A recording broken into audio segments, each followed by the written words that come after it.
Hey guys, welcome to Faith and Fame with AV, live from your local Houston BMW Studios. You know, it's not every day that you can talk to somebody who you're definitely a fan of and whose music has definitely blessed us for 3 decades. And she is definitely a darling. I've seen her on everything from Sunday's Best to across the television stations to doing great things in the music industry. He proposed, if I ever got married, that's going to be one of the songs on my list. I know that's making you laugh, Kelly Price, but if I ever tie a knot, He Proposed is where I must definitely start from. Songs like Healing Friend of Mine, Not My Daddy, of course, God's Grace, and the classic remake of As We Lay. I'm excited to have Kelly Price with me today. Hey, Kelly. Hi there, how are you? I knew that would definitely make you laugh. I'm just, you know, it's on my list. I tell you what, it's part of the engagement party. You got to do the He Proposed. I'm not mad at your list. Yeah. I'm mad at your list. How are you doing? I'm excited that you have, you know, wonderful new music, a new project that you're working on, a new EP entitled Grace. And I know you, like me, you've lost loved ones during this pandemic time, but how have you been coping and how have you been holding up through all of this? Ooh, first and foremost, I've said it before, I still say it. I don't believe I'll ever say anything else being in my right mind. That if it had not been, it's the old adage, if it had not been for the Lord on my side, where would I be? It took all of that. And even with that, still digging my heels in even deeper. That and then being intentional about what I was feeding my spirit throughout the year while all of this was going on. You know, taking what you take into your gates took on a whole new meaning for me last year. We had to really be intentional about what we let our eyes see, what we took in, you know, in our ears, all the way around, naturally, spiritually. And I really had to lean in very, very hard because I had some rough, like literally had some rough days, some couldn't get out the bed days, some didn't want to get out the bed days. And it's natural, you grieve the loss of people you love. Right.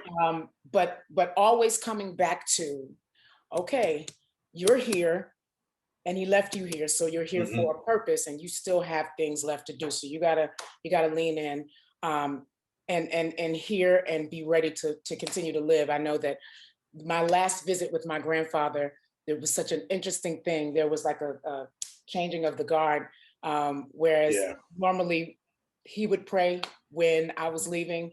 And our last visit, literally like 6 weeks before COVID took him, he asked me to pray before we left. And he told me, he said, you have to do it now. Yeah. And so I didn't pay attention because I didn't really want to hear what I thought he might have been trying to tell me. Right, I know the feeling. But when it happened, I went back to that moment and I said, okay, it's now my time to step into more readily and more intentionally what I know preparation has been my whole life in place. Yeah, you know, Kelly, that's one thing I was saying. I was having a discussion with one of my relatives and I was saying, you know, there comes a time in life where, as you said, we have to take over the changing of the guard. And I said, you know, sometimes we act like our parents or grandparents didn't have to go through this. Like they never lost their parents or lost their grandparents. You know, sometimes we're hesitant about the responsibility, but they seem to know and, you know, have an intuition about who's going to be that person to kind of take over and step into that role. Yeah, yeah. And you know what? I never even thought about it like that, but you're absolutely right. But that, you know, it's common. There has no temptation overtaking you such as that is common to man. And I know I'm jacking this up, but I know the scripture. Oh, you're good. But God is faithful in that through every temptation, he provides a way of escape. So with the way of escape, and then sometimes the way of escape is just to plow right through it. Right. They had to go through the same thing. There was a changing of the guard from the generation before them to them. And the reality of it is we've been prepared for this time. Right. We might not like what it looks like, but we have actually been prepared for this time. And it's not a mistake. It's not a mistake that God says now is the time for the shift.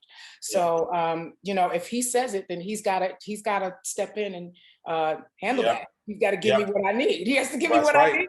And what I don't have, most of it is already there. What I need, I already have. Because again, this has been a lifelong journey, a lifelong preparation. But whatever we're lacking, that's where God makes up the difference. Yeah, you know? I believe in the fact that, like Jesus said, you know, the sower sows the word before any trial or tribulation came. The seed was already sown. It's in us. You know, we just got to let God water and then put it to work, you know, because a lot of times we don't want to do that part, the work part. But when we do that, we see that in the midst of every storm, God already got us taken care of because he already has a word for us on the inside. Everybody, you know, may not be aware of the foundational background that you have. You know, a lot of people met you, you know, in your success. They know the superstar Kelly Price. But talk about the home foundation of the word, because as I hear you talk right now, you're passionate with it and the word just flows out of you freely. Good Lord. I cracked a joke. I said, I think there were 2 extra days in the week for church. God had them just for my family, because we lived, breathed, ate, and slept church. My life, my whole life growing up was church, school, home, church, school, home. It literally, and it was that very old school, strict Church of God in Christ. With my grandfather as my pastor, and bishop and all of that. And so my training ground, I trained well.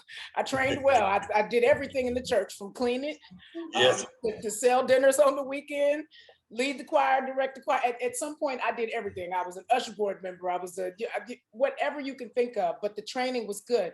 And being a part of the pastor's family, we weren't Sunday saints. We were there every day of the week. Every day, yes. Service, we were there when there was no service, you know, getting the church ready for the next thing. And so that was my life. And so even with stepping into the industry, it was that foundation that shielded me from a lot. Being in entertainment and being able to discern yes to that, no to that. I tell people the interesting thing about my career is I have said no to a lot more than I've said yes to. Wow. And how are you, you know, I know you, like you said, it's the foundation, but were there ever a moment of temptation maybe to lean to some of the things, or just because of that background, you was just, hey, this is it. This is how we're going to do it? I can honestly say no, because going in, I wasn't, you know, being raised the way I was, I didn't have a full answer, not just from my family and my grandparents, but I didn't have a full answer for myself. I was like, God, this doesn't, like, can you explain? This is weird. There's this door and he's telling me to walk through it, right? But I didn't fully understand. I couldn't articulate it. And so my prayer to him was, show me where. And it, plain as the nose on my face, is right in the word.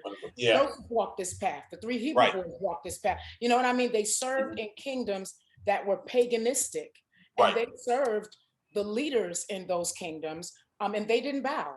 They didn't reverse their vows, but they were charged to be there for a reason and for a purpose. And so understanding that, I understood that you're to be here and you're in it again, but not of it. And so I was to be there and be a light, and not be somebody beating the word over people's head, but just to walk out the word, let my daily walk show, just in the way I carried myself. And people were drawn to it. So if an opportunity came to talk to somebody, to pray for somebody, it wasn't because I was walking around in the backstage area going, hey, let me pray for you. Hey, let me call you. It wasn't that. It literally would be somebody who had been watching me for some time, and they would come and say, hey, can I have a conversation with you? Would you mind praying with me? I just feel like you're probably somebody that could pray. And it was weird. It happened a lot. And so once God gave me that, I was able to kind of sit with my grandparents and make it make sense to them. They still didn't like it, but they understood where I was coming from. That's what I wanted to ask you about, because I know coming out of the Church of God in Christ, or just church as a whole, because I hear this question a lot. You know, a lot of artists, I think one of the newer artists today, Major, who sings the song, This Is Why I Love You.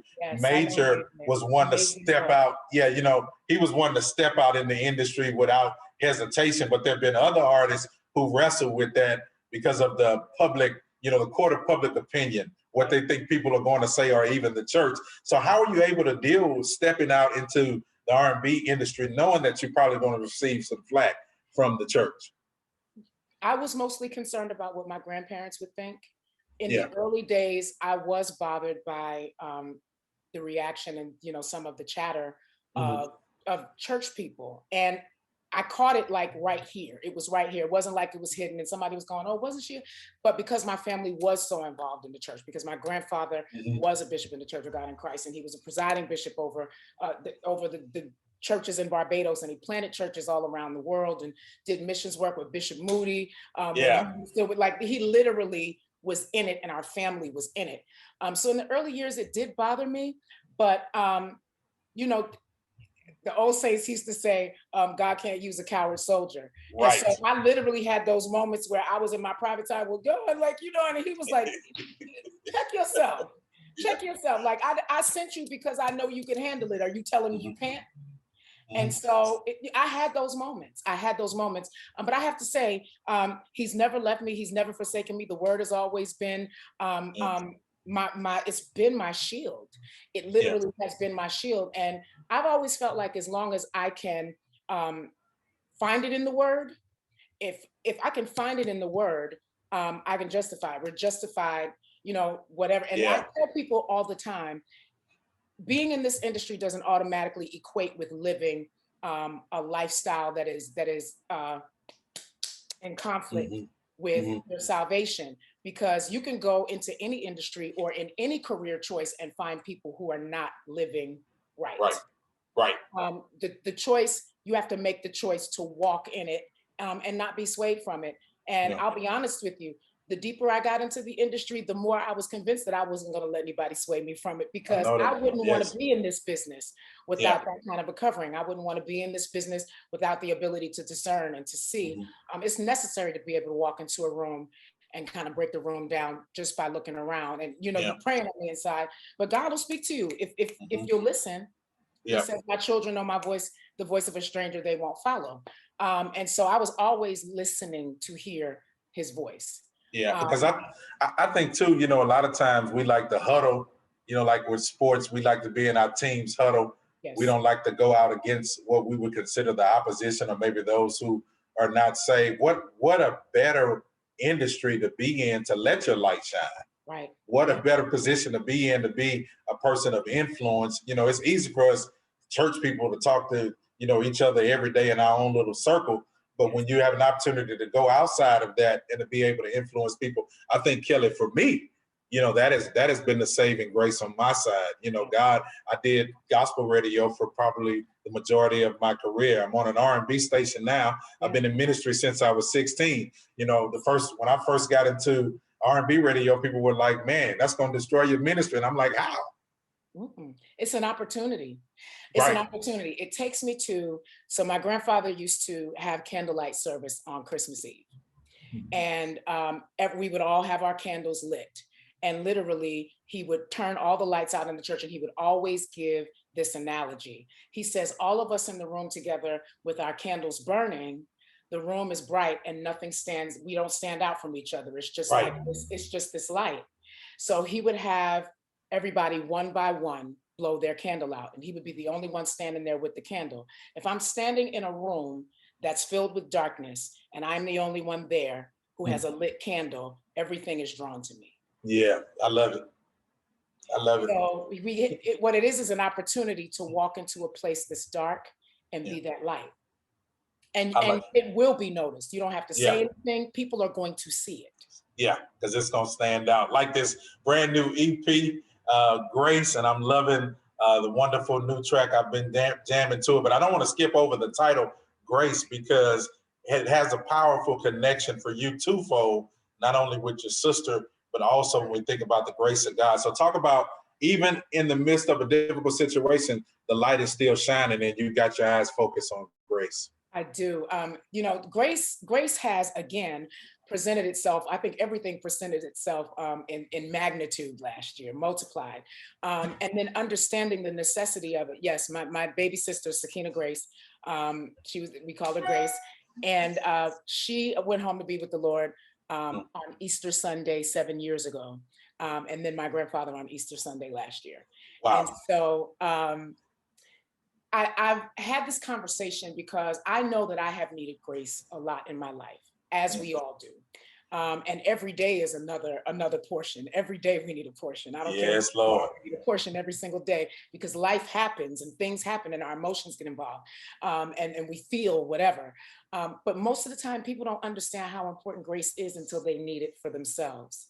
Yeah. And if we can be more intentional to pay attention to exactly what grace is, and the fact that we're not the only ones that need it, but everybody's going to need it, it'll help us to be more intentional about extending grace to others. And so even in studying grace, and I just completed a YouVerse reading plan on the subject of grace that'll be live in a couple of weeks for people to read. When God ministered grace to me, he ministered to me that it was a gift. It's responsibility and accountability. Yeah. We are responsible. We should be accountable. We should expect others to conduct themselves accordingly as well. But the difference between just having that expectation of someone and being, kind of stiff-necked with it, what goes with it that makes it grace is compassion, C, and empathy, E. Yeah. That's the difference. Grace is restorative. Anything outside of operating with compassion and empathy is judgmental. It's what our present day calls cancel culture. And cancel culture is the anti-grace. It is literally anti-grace, which is not Christ. Right. 100%. Because I mean, who do we have the right to cancel? Yeah. We couldn't bring them here. We don't have the power to bring a soul into the world. No. How dare we? Right. If we're just canceling on mistakes, I would have been over with a long time ago. But wouldn't we all? Wouldn't we all? That's that thing. People don't realize how important grace is until they need it for themselves. And so it should be, I feel like, especially with people who call themselves believers, it should be a more intentional practice in our daily walk. Well, I tell you, the dance party is an intentional good time that I feel every time I turn it on and watch it online and listen to the music. And talk about that track and how much of the writing took place in the EP for you as well. Oh, God.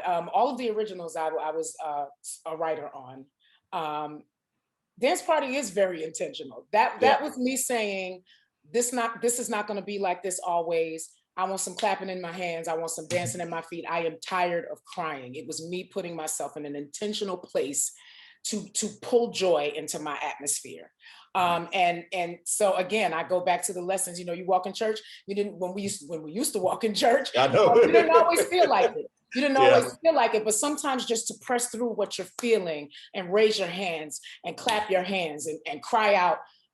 It's an intentional decision that I'm here, so I'm gonna praise. And so I wanted to snatch the dance party. Like, people have been doing the dance party over the last year, and it was really inspired by watching people choose joy in a time. Oh, that was crazy. I know. I was trying to get him to duck, but he just. Dude on the meme that was going by on the skateboard. What was that? Yeah. Oh my God. I'm trying to get him to duck, and he just kept saying, I'm sorry. Yeah. I'm going to find that skateboard meme now. I am. Oh, Lord Jesus, what was I saying? We just lost all train of thought. Okay, give it back to me. With the dance party. The dance party. I watched people, and it touched me. I watched people be intentional about it. Dance parties with their kids and people who maybe were quarantined alone with their pets and couldn't see their family and couldn't, have people around them. They were into dance parties with the dog. Like, I saw it and I watched it, and it was inspirational for me to see people choose joy. Yeah. And joy is strength. The joy of the Lord is our strength. So dance party is really just my way of telling people, even the I Want to Thank You cover, it's a celebration of a God-sent love. Yeah. And so I was very intentional with every song. I wanted to be able to touch every area that I've had an opportunity to be in musically over the last 30 years and find a way to present this project so that everybody would take a listen to it. So if you love R&B Kelly, you got something here. If you love Kelly from the hip hop days back in the 90s. You got that with the What I Need Sinner's Prayer remix. If you just straight church, there's faith that can conquer anything. Grace is a prayer, but literally that God gave me. And I was speaking it to him, and I started singing it to him. And there you have the song Grace. And then of course, there's Dance Party. And that's my intentional decision to have joy so that I can regain strength. I love it. Thank you for being open and honest and sharing, all of you being able to reach everybody, not just one, but having a EP that speaks to every genre, every person, no matter where they are in their stage in life. I thank you for not being, closed-minded, but being open enough to say, this is all of Kelly. This is what God has blessed me with, so allow me to share with you. And let me also say, I love you on Sunday Best. Thank you. I know a lot of times, being in that seat, sometimes people look at it, it was always the argument from the beginning. I remember Yolanda telling us it was the argument about, you know, the criticism, and people felt like, well, how are you guys going to be able to critique? And I'm like, is this the only genre where we can't critique each other, where we can't share, you know, wisdom to up and coming artists to help them be better? Because if somebody wants to be on your level, Kelly, they're gonna have to go through being sharpened, because iron sharpens iron, you know? Iron. Absolutely. And so to that I say, people should get in the word, because there were times where it was intentionally spoken that the skilled musicians were who were called for. Yep. That's who went on the front line to set the atmosphere before the armies of God went out. And so again, people have to get in their word, so they're not just repeating something that they heard somebody else say because it sounds good. Yeah. But the reality of it is why is it that anywhere but in the church we can't train people? I think that's the first place where people should be trained. Right. It's the first place where wisdom should be shared. It's the first place where we should. How do you train up a child in the way that they should go, so that when they're old they won't depart from it? It's no different. You're training them to walk this walk and love God, and giving them God at a young age. So even if they stray, they'll come back to it. In every aspect of life, the musicians, minister. I remember being younger, you can't just turn up ordained. No. You had to be faithful. You had to be sitting up underneath somebody. You had to be in church, but not just on Sunday, but Sunday night too. Bible study. You needed to serve, and you had to. And it's not, you know, God calls, but still, you got to be prepared to go before the people. So if the generations before you know, they should train us. But I think what has happened is, more so than that, a lot of people have become unteachable. And I feel like that the stage of life that I'm at right now, I'm kind of sitting somewhere in the middle, where I feel like I'm a student teacher. I've been around long enough to teach those who are underneath me, but I'm still looking to the generation over me, because I still have to walk that part of my life out. And so no, it's not about judgment, but it is judging. It's almost like being a teacher. If we go through this lesson all week long, and I tell you we're gonna have a test on Friday, and I've actually Monday through Wednesday gave you all the information, told you how to go study. Thursday we did a practice test. When Friday comes, you're going to be tested, and if you fail, I'm gonna have to fail you. Yeah, plain and simple. Yeah. Plain and simple. It's like, I can't say nothing. Listen, Kelly, the only thing I'm gonna say to that is amen. That's just plain and simple. Your grandfather will be proud right there. Amen. I believe so. That makes me happy. Yeah, it's good. What song did you wake up with this morning in your heart? I just feel like you had something in your heart that you might could just give me just a little bit of, I do. And actually fell asleep on it too. Yeah. I actually, the last thing I probably saw was the dance party video as I was drifting off to sleep last night. But I wake up in the morning and I'm so in my mode. Like for the first hour, I'm not checking emails or anything if I don't absolutely have to. But I usually wake up with a hymn like that's like right in my ear that usually ends up coming out of my mouth. And oh, how I love Jesus. Oh, how I love Jesus. Oh, how I love Jesus. Because he first loved me. And he did. Woo! I love it.